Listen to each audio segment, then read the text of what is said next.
Are we ready? All right, so then let's kick this off. Welcome everyone to this session about how you can improve inefficient processes and save a lot of time by using low-code technology. For this, we walk through the success story of Cablex today and how they were able to improve efficient or to make efficient processes for technicians, freeing up resources and saving a ton of money. After the session, hopefully after the session, you understand how low-code platforms help your organization to digitize inefficient processes. And no, excuse me, it's English this session, unfortunately, because we have a French speaker and a German speaker, so obviously the middle ground was English. I hope that was clear to most of the audience. Was that clear to you? It's fine for everyone? Perfect. All right, so once again, after the session, you will understand how low-code platforms help organizations digitize inefficient processes and reduce IT backlogs. Second, how employees are empowered to develop digital solutions independently. And third, challenges you need to tackle to successfully adopt low-code technology in your company while sustaining the highest quality, governance, and sustainable development. My name is Sebastian Zolg. I'm a product manager at Swisscom for the topic of low-code, and I'm your host today. With me on stage is Mr. Yoann Pernet from Cablex, solution architect, if I remember correctly. Yoann, thank you very much for taking the time to be with us and explain us or teach us about the journey that Cablex made and also about your personal journey. But first of all, what is Cablex doing? So if I could sum up a bit Cablex, we are one of the people that make all the digital service real at the end. We are building and maintaining all these wonderful pipes that carry the data, the service, and so on. Luckily, we have such a typical installation with us here today. Yoann, what can we see here and how do Cablex technicians ensure the quality of such a typical installation? So what you see here is one of the many elements that we install and let you enjoy the Blue-in TV on your sofa. So this element is called a BEP for building entry point, and that's the setup and the network element that provides all the fiber coming to the street and deliver them to each flat. And what we have to deal is we have to install this kind of stuff and to deliver that to the requirement of Swisscom. So we have to go through many checkpoints that can go through to the size of this element, to the labeling, until the radius of the cable that we have to respect so that the service is directly delivered. All right, so what are the quality checks a technician needs to do on site when evaluating such an installation? Like I said, you have to perform the installation and then go through each of these checkpoints that are required from Swisscom. So to be sure that you're installing the right network, the right person on the right cassette, or maybe, like I said, the fiber, the labeling, and all this stuff that will be ensure that everything is going fine at the end. Mm-hmm. So help us understand how a technician actually does the quality check on site. How does that look like?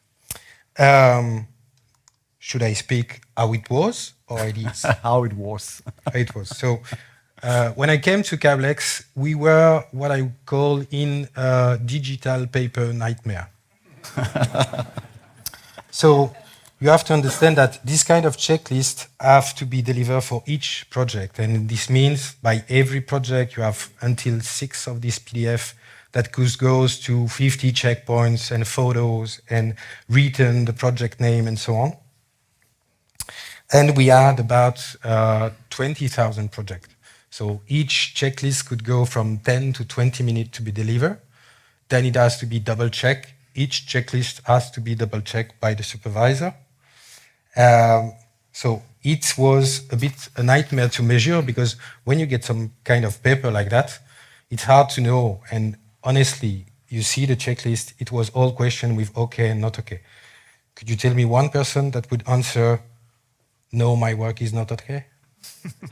So the quality delivered through these PDF were huge, but the reality was completely different. Perfect. But luckily, fast forward, the PDF is history.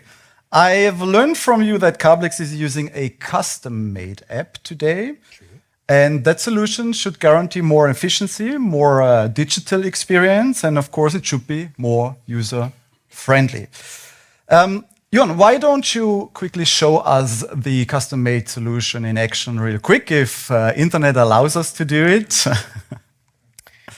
May the God of internet may be with you. And maybe we can quickly switch to the iPad, please. So normally, I don't know if I stream that. So now it's taking the connection. So the technician goes on site and perform the installation, the labeling, and the measurement you have to do. Then he takes his iPad, choose his project, and then click to start the checklist. At this moment, he's in relationship with an AI.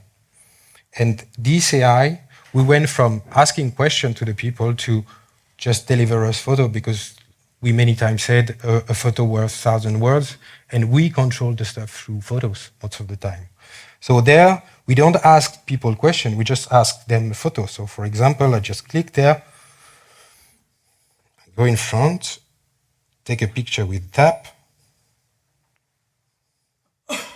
and now you see that the photo was taken, sent to the AI, the AI goes to the control, set by Swisscom. So each parameter is important. The size and so on is sent also to the AI. So each checklist should be different. But we don't have to care and to know which kind of checkpoint I have. The AI is that for us. So we just perform a photo, and you see we are with the right size, and we can validate. And for example, if I can maybe try another one, just to show you. I can take a picture of that. You would see that the AI understands the context. So it's not the right thing that I send to the AI, and already the AI know that. So if I want to be able to deliver that, I have to retake a photo. And once again, give it a tap. And that's it. And I can go through like that, all the elements, and you will control the radius, the labeling, the size, the cassette, and all the stuff that will go through. For example, here we have 10 checkpoints at the end. And in reality, the AI will check almost there for this kind of stuff, 50 checkpoints. And what we show is when we leave the site, it's good for us, but it is also good for Swisscom. Cool. Very impressive stuff. So please back to the slides. Well, we could clearly see that, of course, the solution made it much more user-friendly. Data was on point. Of course, it was much more quick. So which impact did the solution actually have on the numbers? I recall back then you had like 6 PDFs taking like an hour across 20,000 projects a year. Why don't you tell us real quick, what are the numbers? But before, think about it for a second. What do you think, how long will it take to conduct the quality check? We started with 60 minutes, and now we are at? You divide it by 10. Okay. Simple. Is that enough? Almost, right? So we boiled it down to 5, right? Yeah. Saving 2 million Swiss francs. That's the average time now we take for doing such a checklist. We have freaks that goes under the 3 minutes. But most of the time it's under 5 minutes. And the biggest advance there is that, like I said before, each checklist should be checked a second time by the supervisor. Because we know we are at the top of the requirement of Swisscom. Maybe like 90% of the checklists we're doing now and the control we're doing doesn't need this double check. So it saves a lot of time also for the supervisor. Awesome, very impressive. So again, another question for you. How many people, how many roles, and how much time do you think it took Cablex to build this application? Think about it for a second. Any guesses?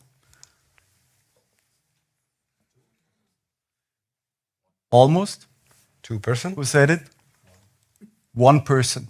It was just one person in 2 months to build this solution. Think about your own project. Think about how much it takes to set up a digital project today. Yoann, let's talk a little bit about how could a single person like you build such a solution in under 2 months on his or her own? What could I say? I would say that first that you have to be a bit crazy and candid about what you can do. And most on the more serious side, you have to get a place, or I would say a platform that is designed to be helpful not only for the beginners, but going to the expert and be able to deliver what you're looking for. Mm-hmm. Absolutely. But tell me, why wasn't this implemented by IT before if it was such an obvious improvement? Yeah, back in the days, I honestly started to approach the IT department with an idea that was way beyond that. It was just a simpler things with formula and so on. But at the time, it was judged too complex, no knowledge, and that the solution will take too much time to be developed. Mm-hmm. So it was rejected. But I can understand them, because now IT departments are maybe, I would say, at the heart of every business. The expectations are high. Everyone wants to get something from them, and maybe sometimes the resource and the place they have and the time they have create some bottleneck and some business frustration, but I can understand them. Mm-hmm. Mm-hmm. So I take away the bottleneck, right? That is a problem, although IT wants to do a lot of things, they simply can't. Yeah? Not just because they cannot, but they obviously have not enough resources and capacity to do it all. So it needs the business. But once again, tell us, how did you exactly approach the problem? I mean, from idea to reality, what did you do? So it starts with this simple idea that went to IT, that was rejected, and I was feeling that something was there, but I didn't know how to deal with it. And that was the time that the suite of Microsoft, so with Office and so on, was coming to Swisscom. And I had the chance to just saw that there was this kind of power platform calling Power Up and all this stuff, and said, yeah, it seems interesting. I should dive. Let's give it a try. Mm-hmm. So you did. You obviously did. However, I would assume that not everything was built in a day. So for instance, the highly specialized AI was like coming later after the first iteration. How did you integrate like the AI into a low-code application that you built yourself? I mean, is there an interplay between you and other professional developers, for instance? Yeah, so just to remind, the first prototype was based on an Excel. So it was really down to the ground. Then we went to something, and the first iteration was really impactful. The people enjoy it, and we will see that we were getting a better quality in some times, but also to go in some data-driven stuff. And all that came to the ear of Swisscom, our biggest customer. And they came with the idea of using an AI, and it was, yeah, fine, but how? And all these things just pushed me just to dive in this thing called custom connector, where you can use services going through API and build some custom connector, like it said, some bricks that you can implement afterwards really quickly in the Power Platform. Yeah, brilliant. So let me quickly recap. You did the prototype on your own. You did a rapid prototype using the Microsoft Power Platform. Then you experienced the value of this idea. And after that, you approached, or Swisscom approached you guys to integrate like an AI model, and without, throwing it away and just building it once more from scratch, you did an integration.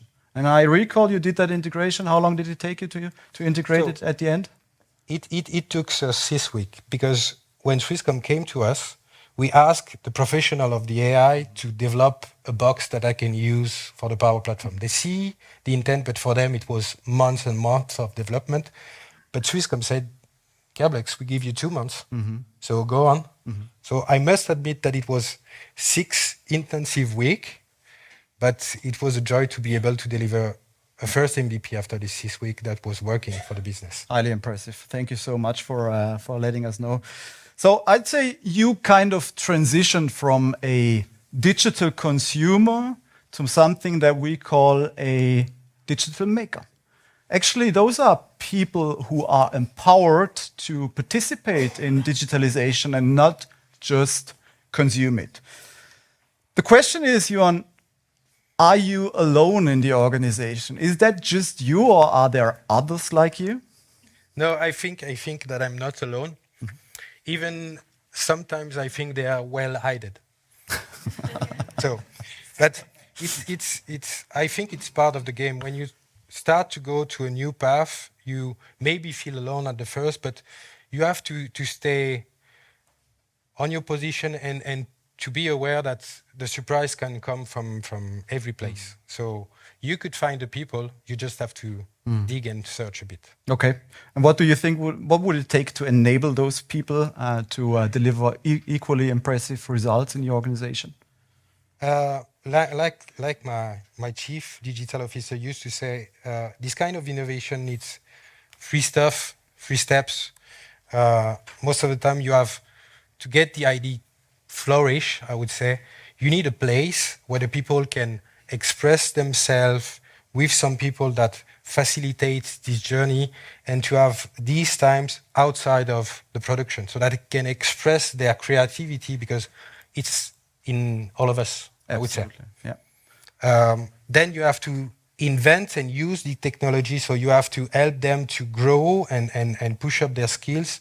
So you have to help them to go to a learning path, and once again take them by the end and just demonstrate and let them choose at the end where they want to go. Is it more automation? Is it more application? Is it more data oriented? Everybody could go this way. Okay. So I'd say that, go ahead.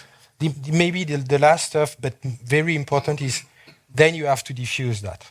So it's fine, you invent something, but if you want to propagate the thing in the company, you have to promote this story, you have to tell to the people that they can go through this path, and that will help to change a bit the culture of the company, but that will take some time, so you have to be a bit patient. Okay, I got it.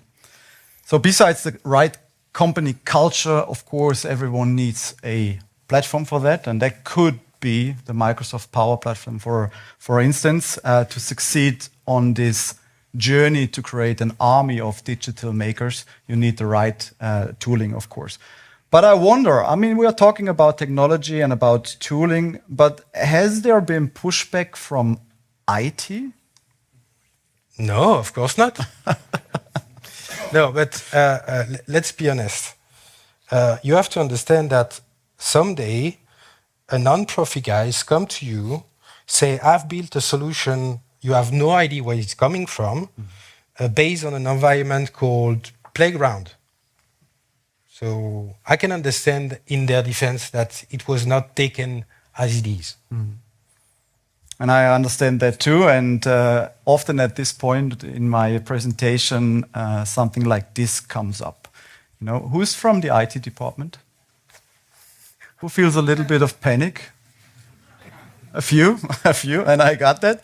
Here's a little anecdote to this picture. This is actually the picture you get as a result when you search for the word panic in PowerPoint picture search. It looks like this is the internationally recognized symbol for panic nowadays.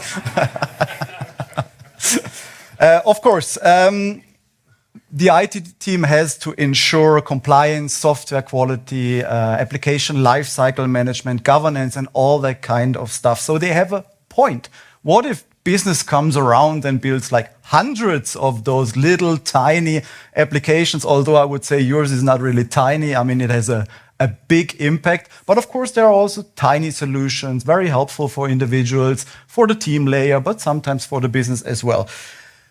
Some of you might be reminded of the good old days around Microsoft Access or Lotus Notes, but I don't think it is exactly the same. I think today we have more control over what we are doing. We are actually heading towards the platform world, right? Where IT needs to focus on the platform operations, on governance, on ensuring the quality of all that kind of stuff, but it needs to let business do their job and also act as an enabler for the business instead of a bottleneck for the business. So with all of those challenges in mind, ladies and gentlemen, I am personally super thrilled to present to you a collaboration with the University of St. Gallen. We spun together with the University of St. Gallen to create the very first low-code adoption framework in Switzerland, trying to answer all of those questions which might create panic. And it's also all about enabling people like Yoann to do more, to be empowered. And with this framework, we focus on 3 different dimensions. As I said before, it's governance, ensuring operational efficiency and compliance. We are focusing on people, empowering the people to innovate. And of course, we are focusing on innovation, driving business transformation. Of course, you could start your low-code project today on your own, and you might be able to have some success. But if you want to scale and you want to repeat this story 10 times, maybe 100 times, then you need a structured, sustainable framework that works at scale. The framework is available starting today. We are super happy. This was a ton of work to bring it together. It is available to be done with the Microsoft Power Platform, but of course it also works for other low-code platforms. And together with you, we would like to get on a journey, the journey to empower everyone to be the next Yoann, to power everyone to be the next digital maker. And with that, I'd like to call for action. If this vision of a low-code empowered people appeals to you and an army of digital makers like Yoann is what would solve problems in digital transformation in your company, then this is for you. We are actively looking for pilot customers for the low-code framework, so please do not hesitate to contact me directly. Your assigned account manager, of course, my colleague Zeno Meyer. Of course, Yoann is also available. We are down below at the experts area. I think we have some time there to talk about the framework and what it takes to do it right. And looking at the time, I think we also have a couple of minutes left for some questions. Who wants to go first? Who breaks the ice? Maybe. Yeah, there is a question. When you implemented that, how did you do it with the verification, validation? How much time took this? What do you mean the verification? Is it to integrate that to the IT system? Or? No, that the results that you get are accurate and not just some data that looks better or worse than they really are. So it took us to have some accurate result, I would say 1.5 months, because the AI services is already used in other countries to make this kind of verification. And of course, we have not the same stuff we install in Switzerland, but we're not starting from zero. So I would say that on the first day, we show to this AI like 5,000 pictures and we get some, I would say 70% of accuracy. And then we throw in the early stage, so 1.5 months of testing the application and the AI and the response. And we went easily to 90% of accuracy. And now we're almost at 97% of accuracy. But it went fast. And that's what is impressive with this kind of AI is the time it took to get to a yeah to a That's my resume. Excellent. Thanks. More questions? Don't be shy. There is a question. Yeah.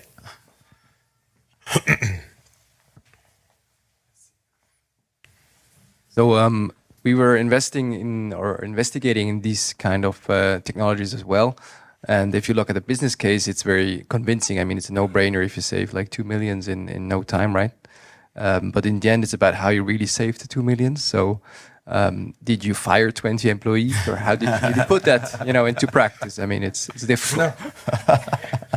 It was more a saving, because before you have to understand that we were like almost good on the first time on 20% of the installation. We have to do the installation, they have to be controlled again. So we use the time of the supervisor that has maybe some other things to do. And then it went to the customer, and like 6 months after the customer control, and it goes back, and you have to go on site, and once again, repair, recontrol, and so on. So the biggest saving were there. It just, because we are at the point of what is looking the customer, we made a saving there. So we just help us to focus and help us to, I would say, to focus more on the quality, and we easily add more time. So because you see the people on the field, what they deliver is the installation, not the biggest dossier with all these photos and so on. The added value is not there. And we help them to just have their time to perform that good, with saving times, with saving kilometer, and I would say with saving tons of CO2, I would say. Nice. Does that count as an answer? Well, almost. Yeah. We can Happy to discuss that further down in the expert area. More questions? Over there? Right at the end of the room. Sorry. You talked about AI model you took for pictures. How do you train it? What's the process that the pictures are right? How did you train it? So, like I said, it's a service in France called Diplomatic, and they are specialized in this kind of AI visualization control. And like I said, at the beginning, we set with them a bunch of parameters. What do we want? And to say them, okay, that is a BEP, that is a line, that is a things, and we throw them like these 50 parameter and design, okay, that's that, and train the AI just to say, okay, this is a good one, this is not a good one. And with that, with the machine learning they made on the background, we were able to get the stuff. So it was like almost 5,000 photos. But again, we didn't start from zero, because there is other telecom company that were using already this AI. So the AI was already fit, I would say. So it was not, we start from zero. Mm-hmm. Thank you. I think that is it. As I said before, we are available. Sure. Maybe one. Sorry. Congrats, Yoann. Great job. Merci. I think it's very critical, because you said before, one person, so all your knowledge you've done in this application is your head. And when you live in Cablex will have a problem. Mm-hmm. So to do something like that, it's fancy and you have a quick win. Yeah. But the critical thing is when you are in a quite important process to support this. Yes. And you have to agree that the application is running 2 years, 3 years, not just for half a year when you do something like that. How do you make this for the support, or do you have other people who are able to support this application, to patch this application? It's quite an important point, I think. Yeah, and it was in the story a critical point, because at the beginning I was at the same time the designer, the developer, the data architect, and the supporter. So I was receiving calls from guys from the street saying it's not working. But really quickly I said to the IT, I need your help. I cannot do that alone. I need some people more oriented in the design, more in the data. And the best support I get was from the support organization in the IT that said, we'll be there with you. So I just tried to push them a bit the knowledge I had. And it took us like 6 months to be fit, but to have something that also push the people not anymore to call me, but to call the support, doing some ticketing, and be more constructive. But honestly, it was the great part to see that the support people was already there to say, oh yeah, that's our job, we can help you. Yeah. That's a great question. It's actually a part of the framework itself. We are also looking into ways how to scale all of this, how to assure support. Of course, some partners might be able to jump in because it's low code. So it's not like you develop a nasty in-house application on Delphi and nobody remembers Delphi, so nobody can maintain it. I think we are kind of starting on a very high level, and that's why it is simpler to transport knowledge over time, of course. Thank you very much. I think that's it. Again, we are available in the expert area down below. So thank you very much for your attention, the time you spent with us this morning, almost lunchtime. Thank you, Yoann. It was a pleasure having such an inspiring person with me on stage. I'm wishing everyone the best of luck for the future, an enjoyable lunch, a great rest of the day here at the Swisscom Business Days. Thank you very much.